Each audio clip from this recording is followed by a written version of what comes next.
Oh, and hello, it's BBOR Black Box Online Radio, coming to you from West Virginia at heart and from around the globe. Yes, hello and welcome to this edition of True Crime Talk Radio. Feel free to start your day with some true crime, and Black Box Online Radio is your premier destination for unsolved mysteries, criminal psychology, and exploring the dark side of cyberspace. My name is Ned DeHaan, and I will be your host. Now, this episode is going to be a little bit different than one of the previous live streams that I did because that one was more or less an overall free for all discussion. And in this one, I will be talking about the book Unsolved No More by Ken Mains. Unsolved No More is also the name of his YouTube channel, but I will be discussing the book. But first, I have a couple of quick announcements and reminders before we truly begin. The first is that there are several links in the description box that you can visit. One of them is for the book Killer on a White Horse, which was written by me, Ned DeHaan. And tomorrow on Black Box Online Radio, there will be an audio version of Killer on a White Horse. Chapter 1, more or less, will be released. The audio book will be coming out in segments. And I also wrote a second book, which was a follow up called Down the Dark Lane. And that will be released in audio form as well. Going to be releasing those on the weekends. And you can always check out some of the shorts that come out regularly here on Black Box Online Radio, trying to put out one every single day. And then there is also the link, of course, for BuyMeACoffee.com. BuyMeACoffee.com/BlackBoxNet88 allows you to make a donation or a contribution to help support the show. And anybody who makes a donation will get a shout out on Zodiac Monday. And it's a really good way to help support all of these efforts so content can keep coming out in many different ways, because every Monday I do a segment about the Zodiac Killer, also making the shorts and now these live streams. But you'll notice something different for the next Zodiac Monday to all those of you who are following these episodes as they come out live. So I wanted to read the book Unsolved No More by Ken Mains because I found that I was doing this true crime channel, but I wanted to look at a book that was going to be exploring not only the true crime cases, not only the criminals and their behavior, but what is the thought process of the detectives? And there were two books that I've really been looking forward to reading for a long time. One of them is, of course, Unsolved No More by Ken Mains, which I'll be discussing in this episode here.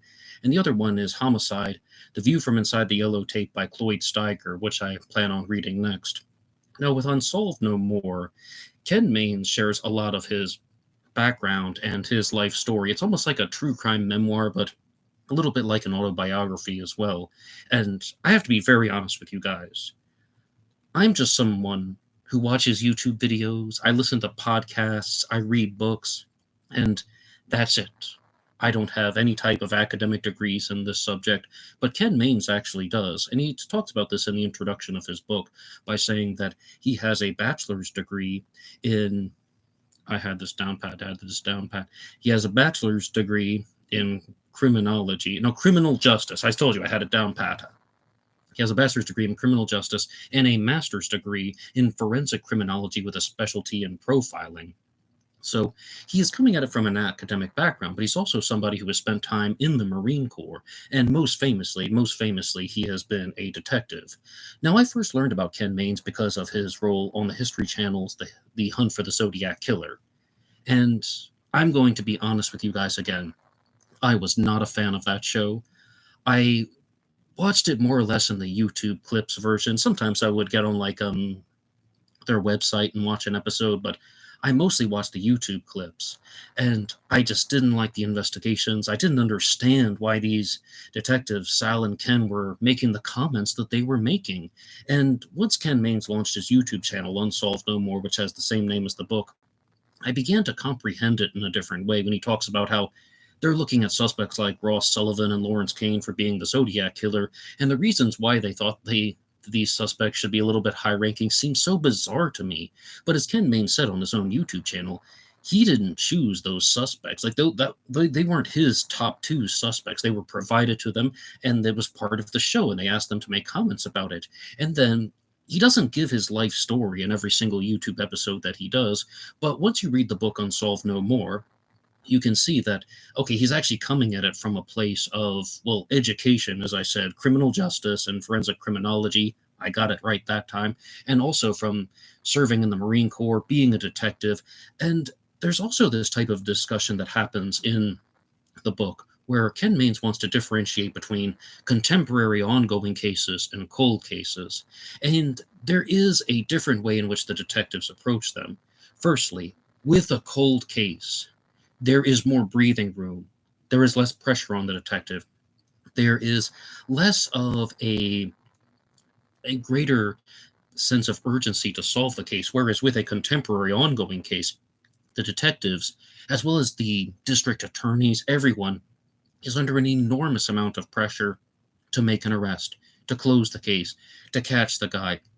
They got politicians that are on their back, the media is on their back, and it turns into something where a lot of risks can be taken, and somebody can be wrongfully arrested. Somebody can even be wrongfully brought to trial.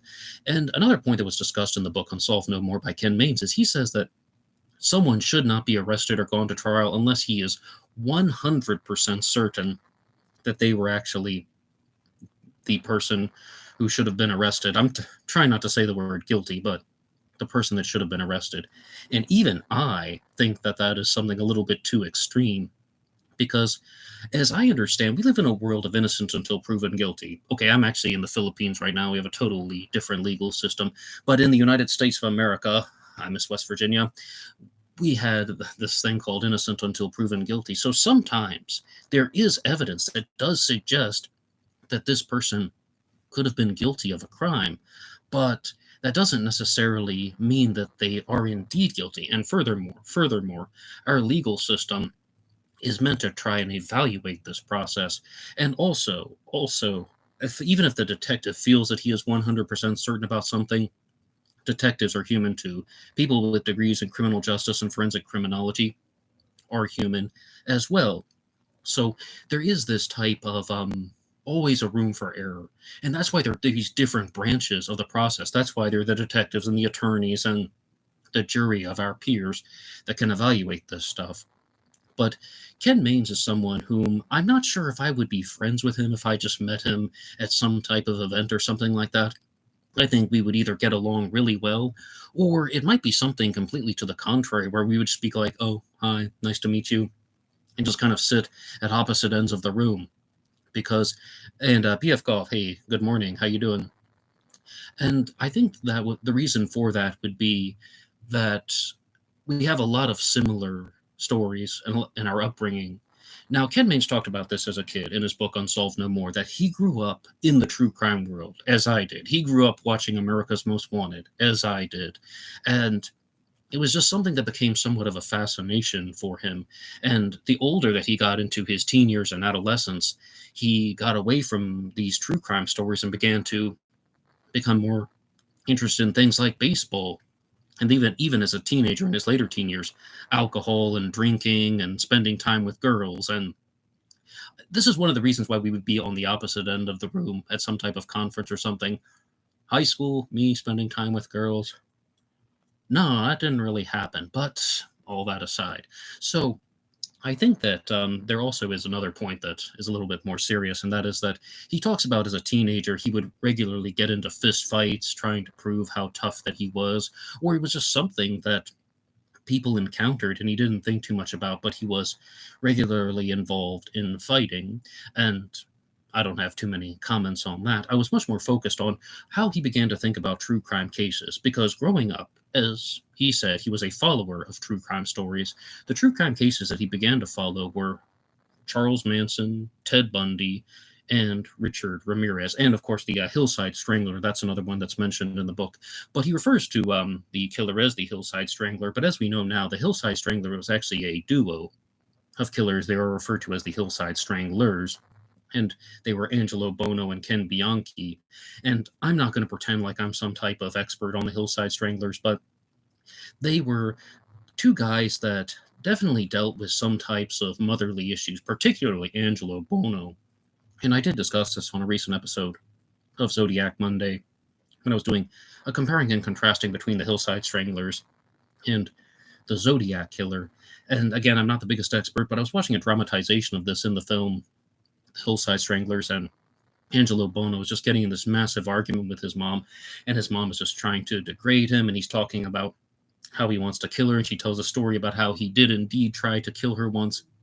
All types of toxic and dysfunctional behaviors that are going on. Okay, so that's one story that was a big impact on Ken Maines. But then we also have stories like Ted Bundy, Manson, and Richard Ramirez. One point, though, where I have to just give some strong disagreement with Ken Mains is that in his book Unsolved No More, he speaks very highly of an individual named Vincent Bugliosi. Vincent Bugliosi was a prosecutor in the Manson trial, the most famous prosecutor. I mean, the other one who is widely discussed is Stephen Kay, but Vincent Bugliosi would also go on to become a true crime writer himself by authoring the book Helter Skelter, which went on to be the most widely sold true crime book of all time. And Ken Main speaks very highly of Bugliosi. He even says that he received a letter from Vincent Bugliosi once and keeps it framed on his wall. It's like a prized possession. And my understanding of the true crime world, again, just someone who is mostly an outsider, as opposed to an insider like Ken Mains, being a detective and so on, my understanding of Vincent Bugliosi is that he was a terrible person. He was a criminal. He had a mistress that he abused while he was cheating on his wife. He also thought that other people were cheating on his wife, like the milkman, and he harassed and bullied and assaulted them, all types of things. And Tom O'Neill talks about this a lot in his interviews as well as his book Chaos. And if you go back to some of my older episodes from 2021, you can feel free to hear a lot more details about the stories of Vincent Bugliosi. But most importantly, I mean, all of those assault crimes, very important as well, but also, Vincent Bugliosi gets accused of lying in the book Helter Skelter. He gets accused of just misrepresenting and fabricating all types of details in the Manson family trial because he was trying to get a conviction. And I became a regular listener to the Tate LaBianca radio program in 2021, which was hosted by Brian Davis and Tana Laufenberg, and they go through the trial transcripts. And they refer to Vincent Bugliosi as the Bug. If you tune into a random episode, they might just be calling him the Bug without any prior introduction. And they're talking about how this guy's a liar. Hey, look, this Helter Skelter says one thing, the trial transcripts say another thing. He's a liar. Now let's just cut to the heart of the issue with that. And this is something that is well beyond Ken Mains' book Unsolved No More. This is all about just the entirety of the true crime world. In the 1980s, we didn't have the internet. I mean, if there was some type of intertwined network of computers, sure. But we didn't even have like AOL dial-up in everybody's house in the 1980s. We didn't have electronic databases that are storing all of this information. And we definitely did not have webcam shows like BlackBoxOnlineRadio, as well as the other YouTube channels that I've been citing in this episode. So, with these types of processes and evolutions over time, we are now able to see that certain true crime writers have made up a lot of their stories because it goes well beyond Helter Skelter. What about a book called Zodiac by Robert Graysmith, which is also a pack of slimy lies, just done in a different way? Graysmith was more about saying, okay, here's a sentence that's half true and half false, and I'm going to put them together. Where it seems more like Vincent Bugliosi was trying to weave a narrative for people to think and paid no attention to whether it was true or false. Why would he do that? Because he was an attorney, a prosecuting attorney, and the attorney is trying to win. So that's somewhat of a disagreement that I have with Ken Mains about thinking highly of Vincent Bugliosi. The other two true crime cases that he mentioned as big influences on his lifelong pursuit of investigations were Ted Bundy and Richard Ramirez.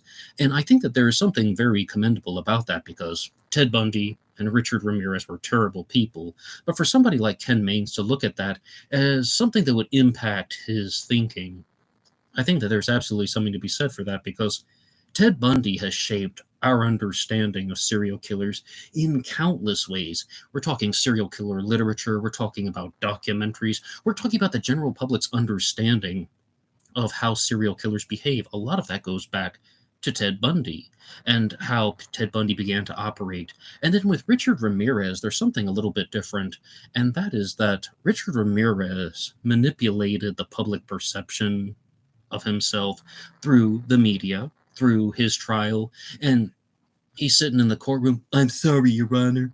This trial is a joke. Look, I got a pentagram on my hand. I'm cool, right? Any of you ladies want to marry me? And they actually said yes. I don't believe it's an absolutely twisted, messed up world. But that's the thing, though. It is a twisted, messed up world. And some people look into that. People like Ken Mains, people like myself, and you're like, why are things so twisted and messed up? And it goes to that whole back to that whole concept of you want to understand how people are thinking. And you also want to understand what the truth is, because it's not simply about just what's going on in your imagination. You want to know what is actually happening, who committed that crime, what was their motive for committing that crime, and also what are the pieces of evidence that can verify that and certify that. So I think that again, Ken Maines and I might be friends, or we might just have absolutely nothing to say to one another. But I did want to look at something here, because Ken Maines actually has 5 principles for life, which I'm going to read off to you in just a second. But, Dr. Jordan Peterson has his own 12 Rules for Life book. And I did a previous episode on this channel when I was talking about the Zodiac killer suspect Shel Cavalli. And there's a book written about him called Lunches with Mr. Q by Kevin Nelson. And he also has 12 Rules for Life from Mr. Q, Shel Cavalli, the Zodiac killer suspect. And Ken Mains's 5 Rules for Life from his book Unsolved No More are: number 1, never give up. Number 2, work harder than the next person. Number 3, treat every Number 3, never put your own needs ahead of your children's. Number 4 is treat everyone with respect until it is time not to. And number 5, traverse this life with pride and integrity. Okay, so number 1, never give up. Absolutely, I agree with that. I think that's excellent. Number 2, work harder than the next person. I think it's so interesting that he has this written out here, because I was just watching an episode of Happy Days because of the wonderful YouTube algorithm, which encouraged me to do so. And the Fonz on Happy Days is talking to Richie Cunningham and says something that's quite to the contrary.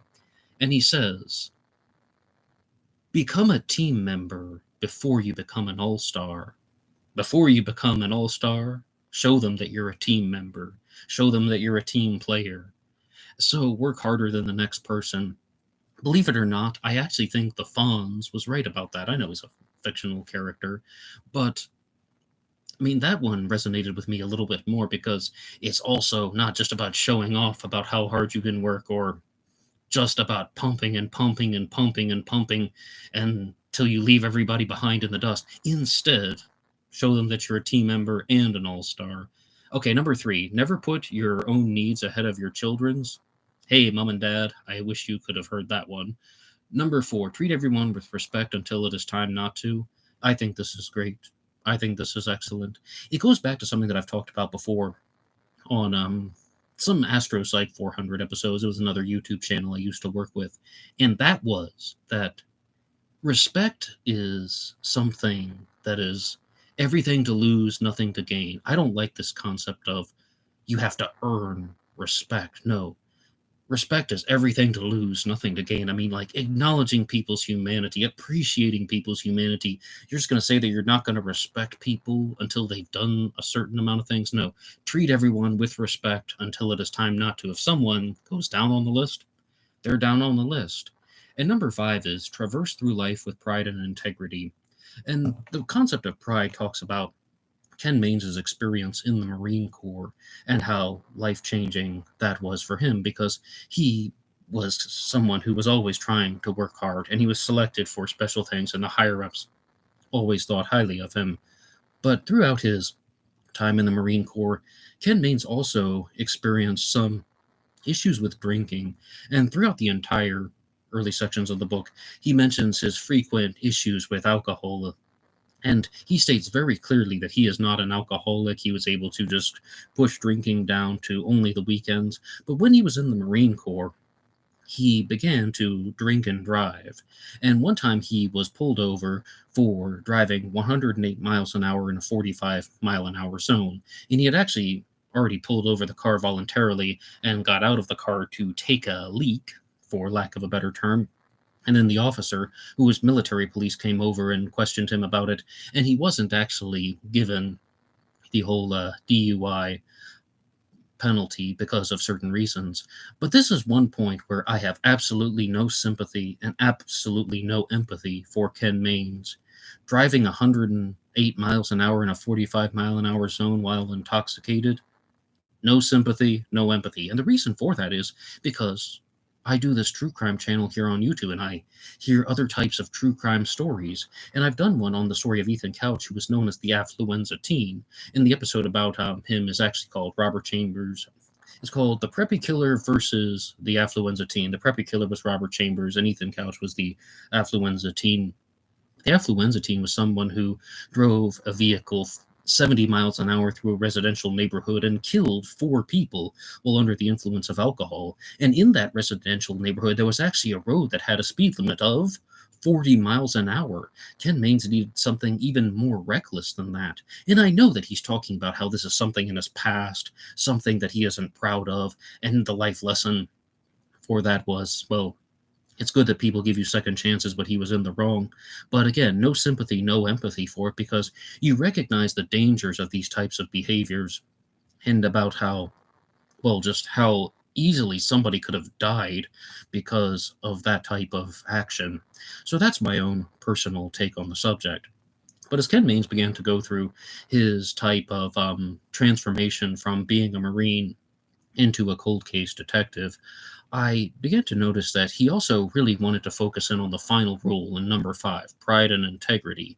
Pride is something that he learned about in the Marine Corps, but integrity was really something that he zones in on with his experiences in the narcotics investigations, because in addition to being a cold case detective, he was also a narcotics officer.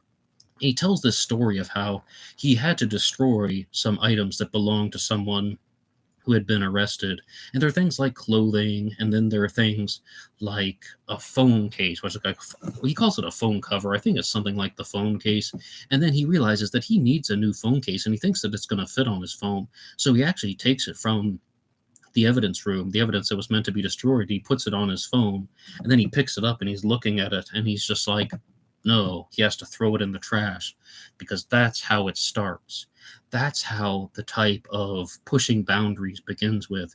That's how the whole concept of I'm going to be violating some other type of rule in the future will begin with. And Ken Maines also talks about his peers definitely begin to recognize that he was a person of high integrity, and he was someone who didn't bend the rules too much.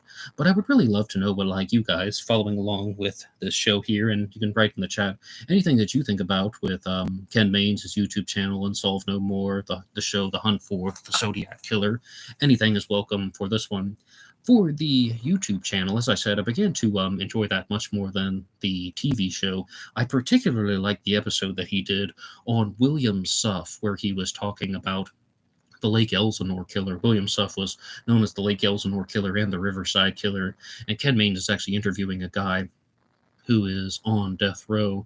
I mean, he's someone who interacts with these people, and he's giving some insider information about what William Suff is like in prison. And William Suff was a very, very vicious serial killer, someone who cut off the breasts of women and posed their bodies for people to see. And he's actually an alternative suspect in the murder of Sherry Jo Bates from 1966, who was viciously murdered, but then somebody wrote a confession saying that I'm going to murder other women, and I'm going to cut off their lady parts and deposit them for the whole world to see, or for everyone to see, something to that effect, the Riverside Confession. But I began to notice a few things as well, though, with these types of true crime discussions, and that is that Ken Maines has a very low tolerance for bullshit. And that is another point where I think him and I would get along, although you guys might not know that here on Black Box Online Radio, because I definitely always try to make some types of differentiations between some theories in the true crime world that I think are credible, and the other theories out there that I think are just absolute nonsense, that are hogwash and baloney. And I played a video clip of Ken Maines from his YouTube channel, Unsolved No More, where he was just absolutely just going off and shouting about how some people are stupid. And he's like, do you think I'm calling you stupid? Yes! If you believe that, you're stupid! And he's talking about how there was this person who was a transgender woman, and she used to be a he. And she was saying when she was a he, her name was Adam Walsh, and that Adam Walsh is actually still alive, the son of John Walsh from America's Most Wanted. And Adam Walsh, who was murdered, was actually decapitated. And just I don't even know what story that is or who was coming forward saying that they're actually Adam Walsh and now they're a trans woman, but it's most likely false. And I can see through that stuff. Ken Maines can see through that stuff. But I've also began to notice that I'm going to share something with you guys. This is a quotation that somebody once gave me. Some decisions are better handled with a scalpel rather than a sledgehammer. And that's it. That's it. On Black Box Online Radio, I talk about a lot of true crime theories, but just because I'm exploring somebody's theory, it doesn't mean I think highly of it. And I mean, I just did a suspect ratings episode on the most recent Zodiac Monday when I'm saying, okay, now I think these people have some very strong and credible theory, and these are some ones that are very low, and some of these theories are even lower. And the whole idea that the Zodiac killer was also an Italian serial killer called the Monster of Florence. And I said that's a 1 out of 10 in terms of likelihood, and only because 0 is not an option. And I think that there is that type of skepticism that a lot of people need. And let's not kid ourselves. Some people come up with these wild true crime theories because they want to fuel their own excitement. They want to just kind of talk in circles, and that they're not paying attention to the truth. Just like how many different weird layers can we add on here? The Zodiac killer was Superman or something like that. I mean, if people could get away with that, I think that they would, because they're just trying to do things that make their neurochemistry heated up. They like to get heated up in the brain. They like to just get fired up for self-serving reasons. But that's not what the true crime world is about at all. The true crime world is all about trying to get to the facts, to get answers, and also justice. But I'm going to keep going through the book Unsolved No More, and of course, this is more or less an introductory phase of the book, because as I said, my prime ambition for this was to learn how detectives think. How do detectives think when they are approaching true crime cases? And think of this as a type of part one.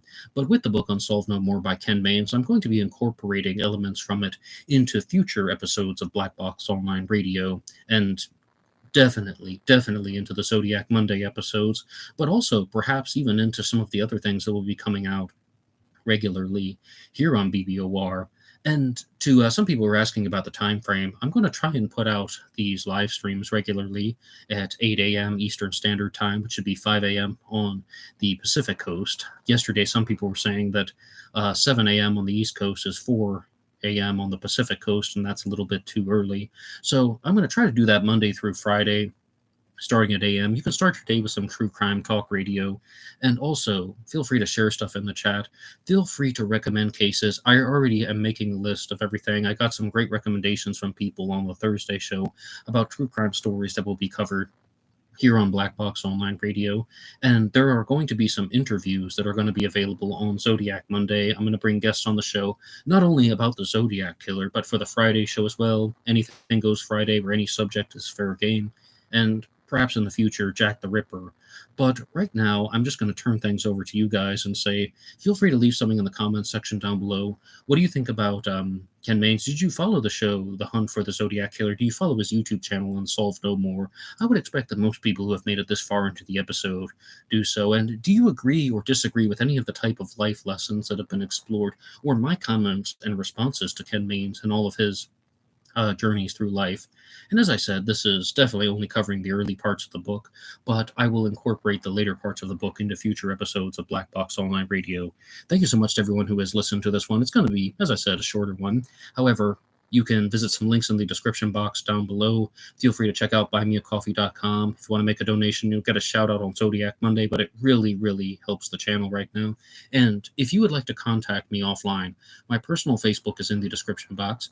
There is also BlackBoxNed88 over on Instagram, and BlackBoxOnlineRadio at AOL.com.